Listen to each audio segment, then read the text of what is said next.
దసరా చేసిన, అది జెర్సీ, మళ్ళీ రావా, నేను లోకల్ చాలా సినిమాలు చేసిన. ఇప్పుడు 7 సినిమాలు ఉన్నాయి రిలీజ్కు. ఆ సినిమాలో కూడా ఎక్కడ లేడీ గెటప్ చేయలే. సార్ నేను చేయొద్దు అనుకుంటున్నా దీని టీవీ వరకే అంటే రాంబాబు గారు ఫిలిం ఛాంబర్ పిలిచి బన్నీ రాంబాబు వచ్చి ఆ కథ చెప్పంగానే కంట్లో నీళ్ళు వచ్చినాయి. సార్ పెన్ను పెట్టంగానే కార్తీక్ అన్న కూడా ఉన్నాడు. అన్న పెన్ను పెట్టంగానే నీ పేరు అనుకున్నామన్నా అనగానే నిజంగా ఈ సినిమాలో నాదొక మంచి క్యారెక్టరు.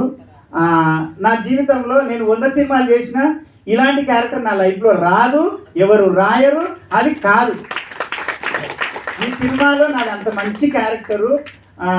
నిజంగా చెప్తున్నా ఆ విషయంలో రాంబాబు గారికి, సార్ మీరు ఎక్కడున్నా నిజంగా ఒక మనిషి 30 సంవత్సరాలు యుద్ధం చేసిండు. ఆయన యుద్ధం చేసి తన యుద్ధాన్ని గెలిచి సింహాసనం మీద కూర్చునే టైంలో భగవంతుడు గద్దొచ్చి కోడి పిల్లని ఎత్తుకుపోయినట్టు ఎత్తుకొని పోయిండు. కానీ నిజంగా చెప్తున్నా ఈ టైంలో ఆ రాంబాబు సారు తప్పకుండా యమధర్మరాజుతోటో దేవుళ్ళతోటో పోరాడుతుంటాడు అనుకుంటా నాకు తెలిసి. లేదు సార్ నా సినిమాని సక్సెస్ చేయండి సార్, నా కోరిక తీర్చండి సార్ అని వాళ్ళ భార్య వాళ్ళ పిల్లలు ఇక్కడే ఉన్నారు.